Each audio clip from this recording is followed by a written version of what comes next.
Okay, here we are at the drying station, and here are all the trucks for both locomotives. Everything has been through the ultrasonic.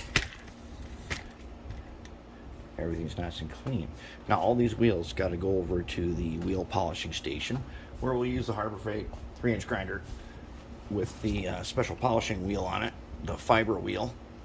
Polish them guys up perfect, but otherwise we're looking pretty good. I'm gonna get these over the workbench. We are going to go ahead and assemble some trucks. All right, I'm cleaning the wheels, and I've already found one of these from the meltdown stash. Look at that, how easy it turns. Okay, now that's a no-go. I mean, look at that. We got to fix that. That's not a problem. Easy to fix. But that's not supposed to be that way. Okay, so let me show you. Take another one. I'm going to put it. This is the Harbor Freight 3-inch grinder that I love, that we use for all this.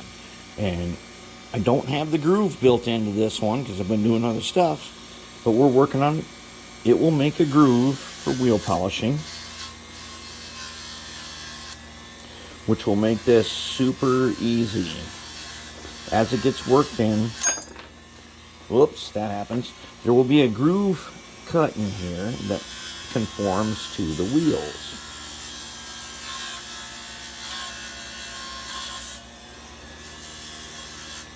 And it's that easy to polish it to a mirror finish. Just like that. Look at that. It's going by itself. We get the mirror finish. And that's what we want.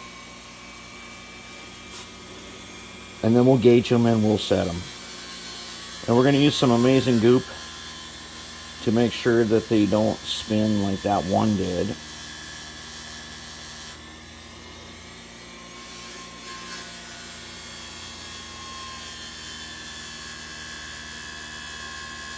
Once you got your groove on, super easy. Alright, so I got all the wheels here. They're all clean and everything. And then I went ahead and I took a little paintbrush and an ox guard here. And I went around. Actually, I did polish the ends of these. Polish the ends. And then I went ahead with the paintbrush, went all the way around everything, and coated all the wheels with ox guard, especially on the part where the hanger goes. So all the wheels are ready to roll. And we're going to assemble trucks here in just a sec. Okay, let's lube the trucks. So here, these trucks we did not totally disassemble because they're kind of a one-piece thing. So we didn't, no need to pry out the gears. They're already cleaned. We cleaned them in the ultrasonic with Z green. But usually I use mean green or jungle jake or simple green. Gets them nice and clean. Now, we're going to be using Zep Ready Lube. You may not be able to get this. Okay, now I got this because these locomotives belong to the guy that distributes this to shops that do stuff. Okay, so what I usually use is, I'm going to say Mag 1.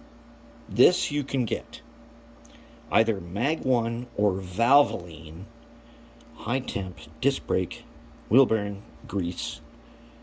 And Valvoline has the same stuff. And what you want to do is you want to look at it, go to the auto parts store and ask the guy to just look on the sheet. It'll say color and it'll say red.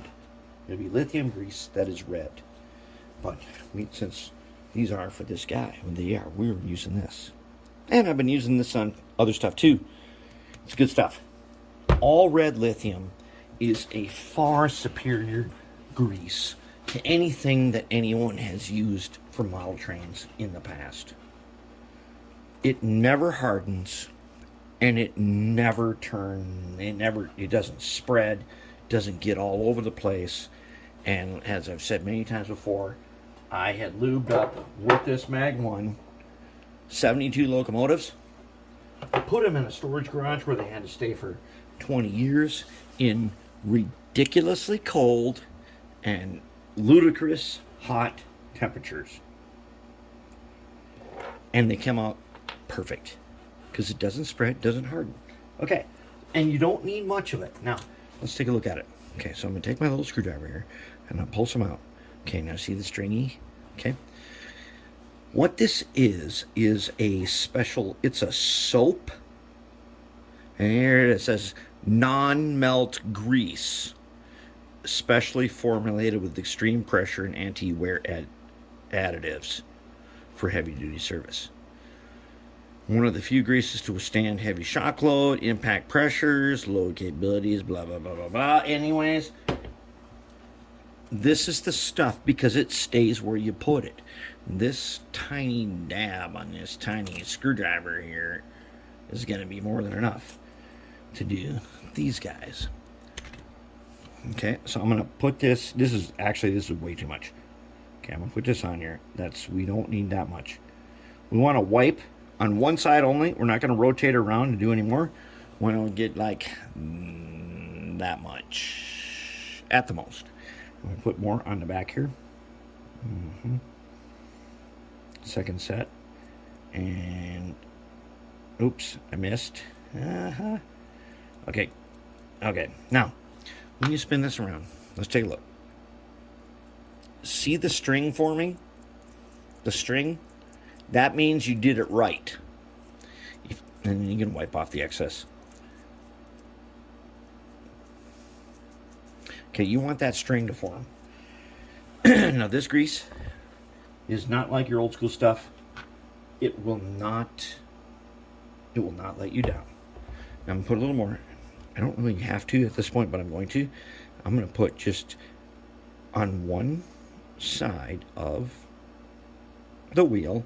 I'm just going to put, and that's even a little bit much.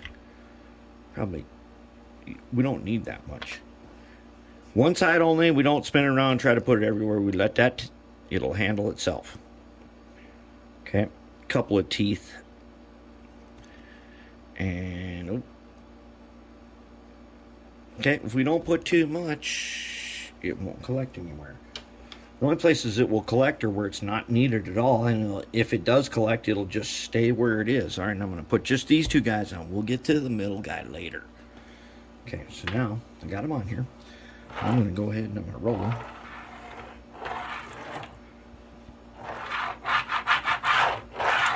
But like I said, Mag 1, my personal favorite, but I've also used Valvoline.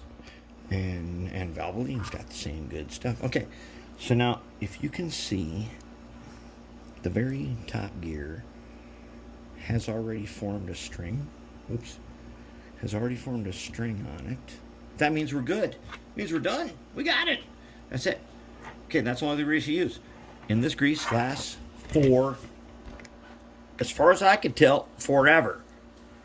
Because the last 20 years in the storage garage and still going. That's how you grease them. And we'll put the middle axle in with just a dab on it when we do the hangers and get all that together.